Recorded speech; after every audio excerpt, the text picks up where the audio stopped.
Თქვენო უწმინდესობა და უნიტარესობა, მეუფენო, პატივცემულო სტუმრებო, ძვირფასო საზოგადოებო. გილოცავთ ოჯახის სიწმინდის დღეს. საქართველოს ისტორია გვასწავლის ერთ უმთავრეს ჭეშმარიტებას. იქ, სადაც მტკიცეა ოჯახი, მტკიცეა საზოგადოებაც, მტკიცეა ეროვნული თვითშეგნებაც და მტკიცეა თავად სახელმწიფოც. ჩვენი მრავალსაუკუნოვანი ისტორიის განმავლობაში არაერთი განსაცდელი გამოვიარეთ. ომები, შემოსევები, იმპერიების ზეწოლა, სარწმუნოების ენისა და იდენტობის წაშლის მცდელობები. მაგრამ ქართველმა ხალხმა შეძლო საკუთარი თავის შენარჩუნება. და ეს უპირველეს ყოვლისა ქართულმა ოჯახმა შეძლო.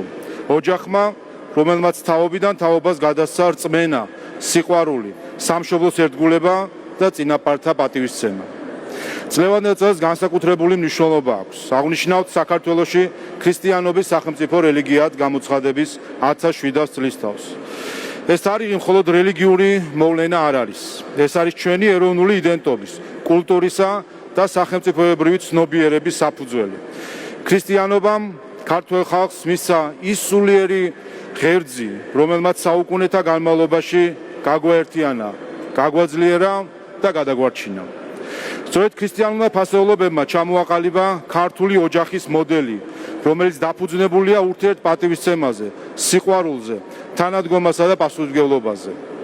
ოჯახი, სადაც იზრდება მომავალი თაობა, სადაც ბავშვი პირველად სწავლობს რა არის სამშობლო, რა არის სიკეთე, ღირსება, შრომა და ერთმანეთის პატივისცემა.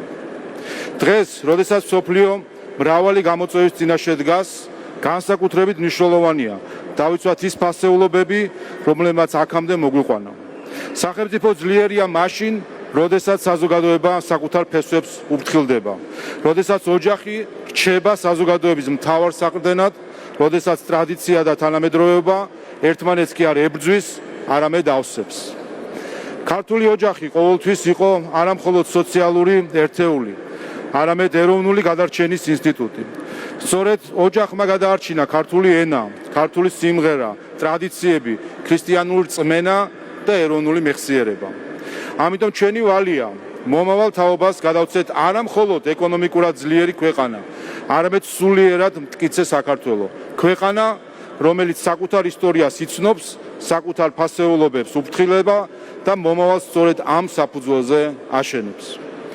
ამ დღეს განსაკუთრებული მადლიერებით ვიხსენებთ ჩვენს წმინდა პატრიარქს ილია მეორეს, რომელმაც 17 მაისი აქცია ერის მთლიანობის, მისი უმთავრესი ფასეულობების, სიწმინდის, ღირსების, ოჯახის, შვილების, სიყვარულისა და ერთობის დღედ.